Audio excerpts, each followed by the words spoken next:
Hey there, friends, and in this video we're going to talk about the average rate of change over an interval. Alright, so the process to find the slope is just the average rate of change of a linear function, is y2 minus y1 over x2 minus x1, and we call slope m.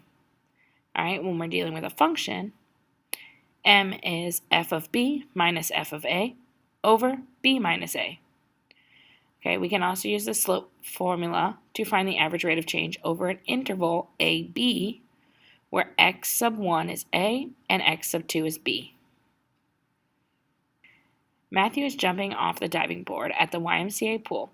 His height is modeled by the quadratic function h of t equals negative t squared plus 2t plus 4, where h of t represents the height above water in feet and t represents the time after jumping in seconds. Determine the average rate of change of the following. So from A to B. So from A to B, I'm going to do 5 minus 4, because the height, the y value at B is 5, minus the y value at A is 4, over the x value at B is 1, and the x value at A is 0. So 1 over 1, which equals 1. Or you can do rise over run, like you've done before, because we're just finding slope. That's all that is. From B to C, we're finding the slope there. So I'm going to do 4. The height at C is 4, minus the height at B is 5, over 2 minus 1. Remember, it's y2 minus y1. So it's your second one minus your first one. So that would give me negative 1 over 1, which is negative 1. And then from C to D, I'm going to do 0 minus 4. Over 3.24 minus 2. So they gave us the ordered pair for point D because it wasn't exactly on one of those lines. Alright, so when I subtract, I get negative 4 over 1.24, which gives me negative 3.23. Alright, compare Matthew's average rate of change over interval AB with its average rate of change over interval BC. What does it represent in real life?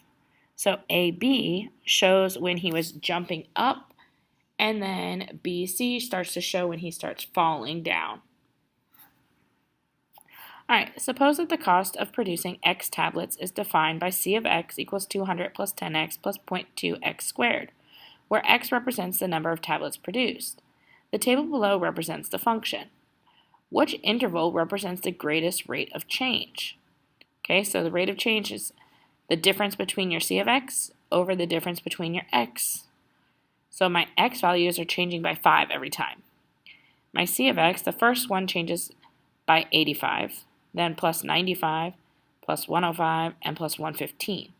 So to get the average rate of change, I would take those values, divide it by the change in X. So from X is 15 to X is 20, the slope or the average rate of change was 17. For the next one, it was 19. The next set, it was 21. And the last set from 680 to 695, the slope was 23. So which interval represents the greatest rate of change? Well, from 30 to 35. All right, that's it.